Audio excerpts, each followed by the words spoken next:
Olá pessoal, sejam todos bem-vindos à nossa aula de máquinas elétricas. Hoje a gente vai falar um pouco aqui sobre os motores de passo, tá?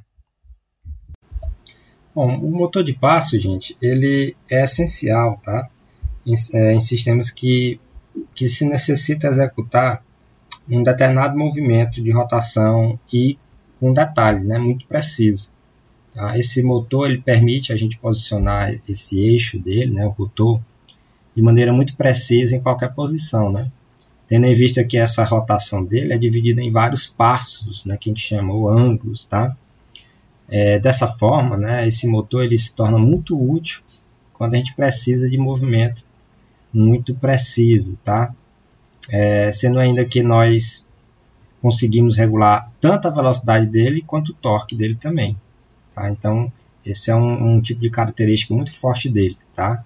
Que é regular quando a gente precisa de movimento muito preciso e também a regulação da sua velocidade e o seu torque, né? Então, a gente tem aqui um modelo, tá? Aberto aqui de motor de passo, tá? Você consegue perceber que ele é cheio de ranhuras, não é isso? E um estator também bobinado, tá bom? E aí a gente tem alguns chips que a gente vai ver também já já, mais na frente, né? Então, visualmente ele é bastante fácil de reconhecer. Tem um vídeo muito interessante que sugiro e eu coloco para vocês assistirem, né? Para entender toda essa dinâmica de funcionamento de motor de passo. Clique nesse link lá, eu vou disponibilizar esse material para você no Classroom. E aí clique nesse link e ele vai direcionar um vídeo, um pequeno vídeo aí de cerca de 4, 5 minutos sobre o funcionamento do motor de passo. Muito importante de você compreender, né, visualmente. Tá? Então, nesse tipo de motor, a rotação do balancete, né, é controlada por uma série de campos eletromagnéticos, tá? Que são ativados e desativados de forma eletrônica. Tá bom? Esses motores de passo é importante destacar que eles não possuem escovas, tá bom? Motores tipo DC, né? Mas não possuem escovas ou outro tipo de computadores, tá bom? E eles possuem um número fixo de polos magnéticos, tá bom? O número fixo também deles é de polos magnéticos, que vai determinar o número de passos por revolução. Então, a gente pode perceber aqui nesse GIF animado que à medida que eu energizo, né, uma bobina, tá bom? Depois energizo outra bobina do estator, depois outra, né? E depois outra. O rotor ele vai se encaixando, né? Ele vai girando, né? E com um determinado ângulo, consequentemente numa determinada velocidade, à medida que essas bobinas elas forem sendo energizadas, né? Segue basicamente o mesmo princípio de funcionamento de um motor trifásico. Né? A diferença aqui é que você dá para ele uma determinada angulação, né? Uma determinada angulação aqui nesse eixo dele, tá bom? Então é interessante perceber essa diferença, porque no rotor ou no motor de indução, que a gente vai estudar mais na frente, você não tem como controlar com precisão essa velocidade, né? A velocidade do motor ela vai seguir a velocidade de rotação do estator. A velocidade do rotor vai seguir a velocidade de rotação do estator. E aqui você dá uma certa precisão, né, angular, tá? Nesse eixo desse rotor, tá bom? E nós temos basicamente três tipos de motores motores de passo, né? Motores de relutância variável, tá? Que é o tipo mais simples, né? Um dos motores iniciais aí inventados, tá? O estator é formado em geral por 4 polos, tá? Usinados de forma que apresenta ranhuras, chamada de dentes, né? O estator é formado por dentes. O rotor é também dentado, é isso? É quase parecido com uma engrenagem, né? Onde cada dente ele corresponde a um polo saliente, né?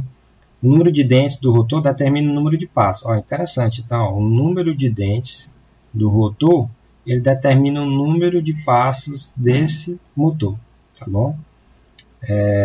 Então, o controle desse tipo depende unicamente da ordem de energização das bobinas e dos detalhes mecânicos, como a gente viu anteriormente. Então, esse motor de relutância variável Relutância, lembrando que é uma dos parâmetros lá de circuitos magnéticos, é como se fosse o equivalente da resistência para um circuito elétrico, né? A relutância é como se fosse uma resistência para os efeitos magnéticos. Então, de relutância variável, né? Ao longo aqui do estator, nesse caso aqui, esse motor ele tem estator com enrolamentos, tá? Você consegue perceber aqui, né? O A, B, C, D, né? Como a gente viu aqui.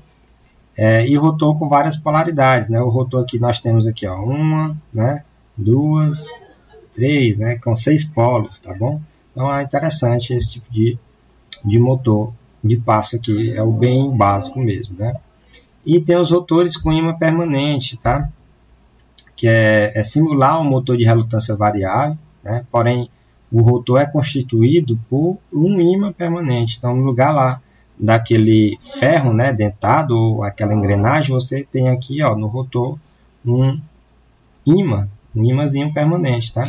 O que determina uma característica bastante importante nesse tipo de motor, que ele mantém a última posição, né, mesmo quando não está energizado. Né? Então, interessante isso aí.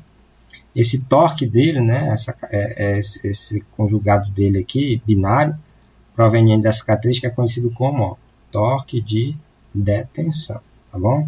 Então, você pode perceber que no motor de passo com ímã permanente, né, no rotor é um ímã permanente, e aqui ao redor você tem os dois passos, né, a bobina A', sempre lembrando aqui que se aqui é norte, aqui é sul, né, e B', se aqui é norte, aqui é sul, né, então você sempre tem um par aqui de polos no estator, que são duas fases, né, A' e B', né. E o motor híbrido, que esses aqui são os mais utilizados aí, os motores híbridos, né, de motor de passo, eles são os mais utilizados aí na indústria, tá bom? São compostos aí por um rotor, né, estator com enrolamento dos fios nas bobinas, rolamentos e carcaça, né? São geralmente duas fases, tá? Aquela história que eu disse para vocês, né? A', B', de novo A', B', tá? São duas fases. Mas também existem motores aí de 3 fases até 5 fases, mas esses tipos aqui não são comuns, né? Nesse caso aqui são duas fases, ó, A', B', e aí vai, né? Então a revolução, ó, chega a ser 1,8 graus, tá? Os mais comuns aí, os iniciais, né, são de 30 graus, tá? Que a gente chama aqui de um passo, tá? O de meio passo aqui são de 15 graus, tá? Meio passo. E aí é o que acontece. Lá naquele videozinho lá, vocês vão entender a diferença entre a mecânica que funciona por motor de um passo, que seria o de 30 graus, e de meio passo, 15 graus, tá? 1,8 graus aqui já é conseguido, né, esse detalhe aqui, essa precisão aqui de rotação, né, milimétrica do motor de passo, né, só é permitido devido à geometria dele, tá? Geometria do rotor, no qual ele é composto, ó, gente, por 50 dentes conjugados com o estator, né, nas bobinas A e B, como aquelas que eu tinha mostrado, né, A', B', A', B', né. Então você obtém um resultado aqui de 200 pulsos por uma revolução, tá? Isso aqui também você verifica lá naquele vídeo, tá? Que eu disponibilizei o link para vocês. Vai entender tudo direitinho como é que funciona lá visualmente a mecânica do motor de passo, tá? Nesse caso aqui é um motor híbrido. Você também tem, além do estator bobinado, né? Você também tem o rotor aqui dentado, tá? Então, como o próprio nome está dizendo, ele é híbrido, né? As duas partes lá, tanto com ímã permanente, ó, dentes magnéticos, né? Ó, no polo norte e polo sul, né? Cada polo norte e polo sul. E aqui você tem o estator do motor com polos, né? Então, é como se fosse aqueles dois juntos, né? Tanto o de relutância variável quanto de ímã permanente, tá bom? E os motores de passo, eles são usualmente, né, utilizados em muitas partes eletrônicas aí, né? A gente tem ele utilizado em drives de disquete, né, dentro dos componentes eletrônicos, né? Scanners, tá? Impressoras também, até injeção eletrônica, tá? Nos automóveis, tá? Em muitos outros dispositivos também, e motores também de automóveis em si, tá? Então, Os motores de paz eles são bastante utilizados aqui nessas tecnologias exatamente por permitir esse controle tanto de velocidade quanto de torque, né?